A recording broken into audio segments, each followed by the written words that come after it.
Bonjour, alors voici les notes de cours 10.2, la suite de 10.1. Cette fois-ci, on y va avec le périmètre et l'aire du triangle, périmètre et aire du losange et périmètre et aire du trapèze.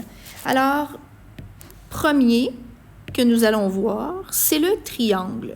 Je veux te rappeler quelques exemples de triangles que tu connais. Alors, nous avons un triangle. Le premier triangle est un triangle scalène. Alors, regarde la base, elle est là. Oups, c'est pas comme ça.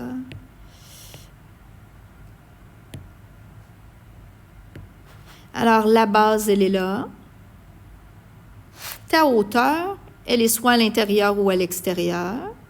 Mais rappelle-toi que la hauteur avec la base vient toujours former un angle droit. Alors, voici un triangle scalène. L'autre exemple que tu as aussi, c'est la même chose. Alors, ta base, elle est là. Ta hauteur va être à l'extérieur si on utilise la base que je viens de mettre en bleu et ça vient former un angle droit encore. On pourrait venir se faire un exemple de triangle rectangle. Alors, un triangle rectangle, rappelle-toi, c'est un triangle qui a un angle de 90 degrés directement à l'intérieur. Alors, ta base serait en bas et ta hauteur, ça serait direct un côté de ton triangle. Alors, ça serait pour ton triangle rectangle. On pourrait aussi se donner un exemple de triangle équilatéral ou de triangle isocèle. Je te rappelle qu'un triangle isocèle a 2 côtés isométriques et qu'un triangle équilatéral a 3 côtés isométriques. Alors, tiens, si on y va avec un triangle isocèle, ça veut dire que ces 2 côtés-là sont isométriques. Bien, ma base serait en bas et ma hauteur serait à l'intérieur et viendrait former un angle droit avec la base. Alors, peu importe le type de triangle, je vais te donner un exemple. Comment fait-on pour calculer le périmètre? Comment fait-on pour calculer l'aire?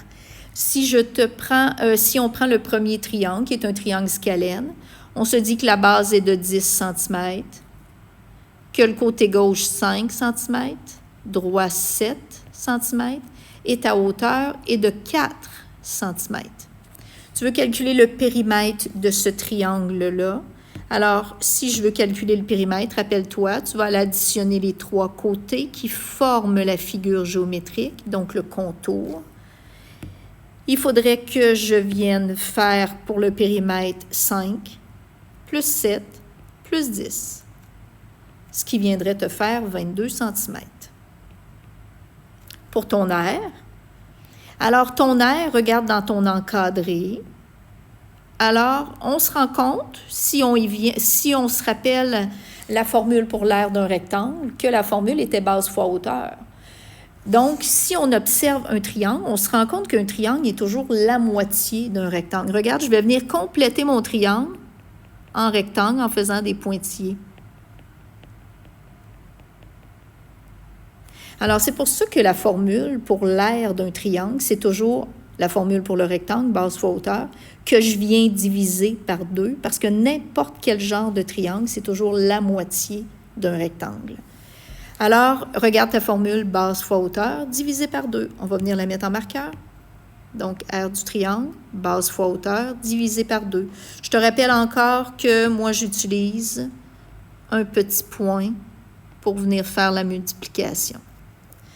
Rappelle-toi, à chaque fois que tu viens calculer le périmètre ou l'aire, on veut des calculs, on veut les réponses, on veut les unités. Mais en plus, moi, pour l'aire, je veux obligatoirement la formule. Alors, ta formule serait base fois hauteur divisé par 2. Pour l'exemple que j'ai donné, la base est de 10. La hauteur, attention, c'est pas 5, c'est pas 7. Ta hauteur, c'est le côté qui vient former un angle droit avec la base, qui est de 4, divisé par 2. Ce qui te donne 20 cm². Alors ça, ce sont les 2 exemples pour ton triangle. On vient faire le losange maintenant. Alors, le losange. Donc, un losange, qu'est-ce que c'est? Bien, les informations importantes, les dimensions et les informations importantes qu'on doit retrouver dans un losange, ce sont les diagonales. Alors, la plus grande, on l'appelle grand D. Et la plus petite, on l'appelle petit d. Alors, pour être capable d'aller calculer le périmètre d'un losange, ben tu vas encore aller faire le contour. Alors, ce côté-là, plus ce côté-là, plus ce côté-là, plus ce côté-là. Un losange, qu'est-ce qu'il y a de particulier? C'est que les 4 côtés sont isométriques. Alors ça, ça, ça et ça, ça mesure la même affaire. Alors, supposons pour mon exemple, je te dis que ça mesure 6 décimètres, tiens, les côtés.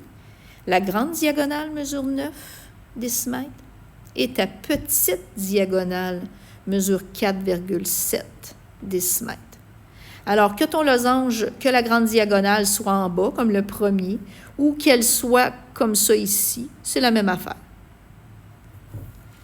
Si je viens calculer le périmètre de ce losange-là, de l'exemple que je viens de faire, alors soit que tu fais 6 plus 6 plus 6 plus 6. Tiens, on va l'écrire au complet, là. Ça ne change rien. Tu ne fais pas les 2 calculs, tu en fais un ou tu fais l'autre. Ou bien tu vas aller faire 4 fois 6. Ça te fait 24 décimètres pour ton périmètre. Pour ton aire maintenant, regarde la formule. Alors, l'aire de ton losange, ça va être la grande diagonale, regarde bien, l'aire de ton losange, ça va être la grande diagonale fois la petite diagonale divisée par 2. Il faut que tu saches qu'un losange, là, c'est aussi la moitié d'un rectangle. C'est la même affaire. Mais on n'ira pas prendre la base et la hauteur pour un losange parce qu'il n'y a pas de base puis il n'y a pas d'auteur là-dedans. Mais dans le fond, si on regarde bien ça, là, si je te fais ça,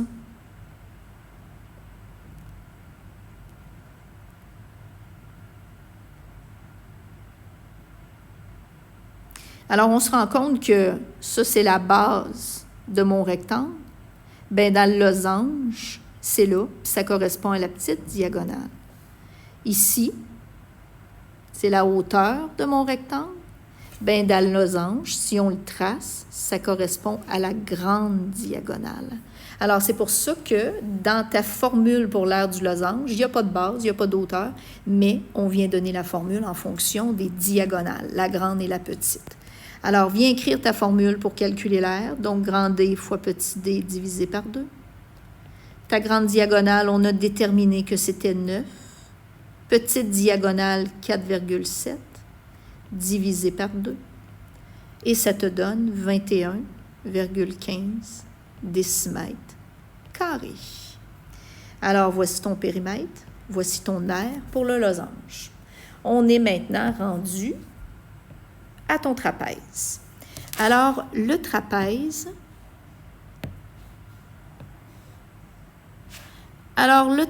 il en existe plusieurs encore. Alors, si on vient ici dans notre trapèze, le premier à gauche, c'est un trapèze ordinaire. Alors, celui à droite, regarde la hauteur, on l'a placé à l'extérieur de ton trapèze. Et je pourrais venir te faire un trapèze rectangle. Qu'est-ce qu'il y a de particulier dans le trapèze rectangle? Bien, la petite base est en haut, la grande base est en bas. Il y a des angles droits qui relient la petite base et la grande base. Puis en plus, regarde, elle est où la hauteur? La hauteur est un côté de ton trapèze, tandis que ici, ta hauteur est à l'intérieur ou à l'extérieur. Mais rappelle-toi qu'elle vient former un angle droit avec ta grande base. Et ici, regarde, on l'a mise à l'extérieur. Donc, dans notre premier exemple de trapèze, on va venir se donner que 17,4 mètres, c'est la grande base, 8 mètres, la petite base, 6 mètres, côté oblique gauche, 7 mètres, côté oblique droit, et ta hauteur, 5,1 mètres. Si tu veux calculer le périmètre de ce trapèze, je te rappelle qu'un périmètre, c'est le contour, regarde, 17,4 plus 7 plus 8 plus 6. On va aller l'écrire. 17,4 plus 7 plus 8 plus 6. Ça vient de donner 38,4 mètres. Maintenant, l'aire de ton trapèze, moi, ce que je te suggère en classe, je vais t'avoir démontré pourquoi la formule de ton trapèze est grande base plus petite base entre parenthèses fois hauteur divisé par 2. Ton enseignant peut te l'expliquer d'où vient cette formule. Alors moi, c'est ce que je te suggère, c'est d'aller voir une capsule en lien avec ça ou tout simplement de demander à ton enseignant ou ton enseignante de te démontrer cette formule-là. Alors, comme les autres, tu viens écrire ta formule, grande base plus petite base fois la hauteur divisé par 2. Je te rappelle que les parenthèses sont essentielles parce que c'est vraiment la hauteur, tu vas venir la multiplier avec la somme de la grande base et de la petite base. Si tu ne mets pas les parenthèses, le fois hauteur va juste se faire à la petite base et ce n'est pas ce qu'on veut. Alors, ta grande base, entre parenthèses, 17,4. Petite base 8, ferme parenthèse, fois hauteur, rappelle-toi la hauteur perpendiculaire à la grande base, 5,1, divisé par 2. Quand tu viens calculer, utiliser la calculatrice pour faire le calcul de l'aire de ton trapèze, vérifie que ta calculatrice mette bien les parenthèses ou sinon tu n'auras pas le choix de les rajouter. Alors, j'aimerais ça que tu prennes ta calculatrice et que tu valides comment ta calculatrice fonctionne. Alors, si tu mets les parenthèses, n'oublie pas, donc il y a vraiment des touches sur ta calculatrice, demande à ton enseignant ou ton enseignante de te montrer. Donc, ouvre parenthèse, 17,4 plus 8, ferme parenthèse, fois 5,1, fois 5,1 divisé par 2, ça te donne 64,77 mètres carrés. Alors, viens mettre en marqueur, s'il te plaît, ta formule d'aire de ton trapèze. Aire de ton trapèze, grande base plus petite base, entre parenthèses, fois hauteur, divisé par 2. Maintenant, le dernier exemple que je viens te donner, c'est l'aire de polygone décomposable. Alors, c'est rien de nouveau. On va se dessiner un petit polygone décomposable. Regarde ce qu'on dit. Pour déterminer l'aire d'un polygone dont la forme est complexe, on peut le décomposer en polygones plus simples. Alors, regarde mon exemple. Je vais venir faire un petit carré. Et en bas, un trapèze isocèle.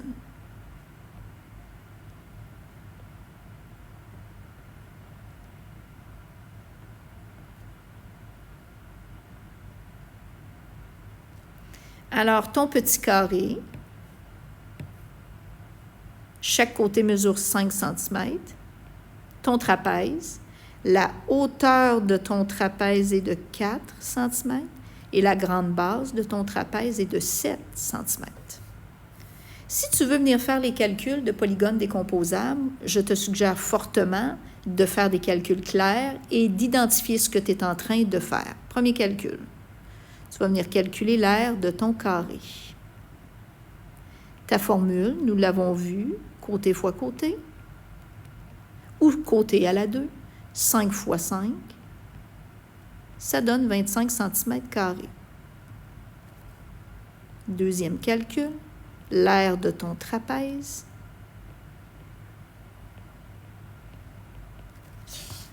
Grande base plus petite base fois hauteur divisé par 2. Ta grande base est 7. Ta petite base, regarde, elle est où? Elle est là, ta petite base. On se rend compte que ça mesure exactement la même affaire que la mesure du côté de ton carré. Donc 5. La hauteur 4 divisé par 2. Ce qui donne 24 cm². Troisième calcul.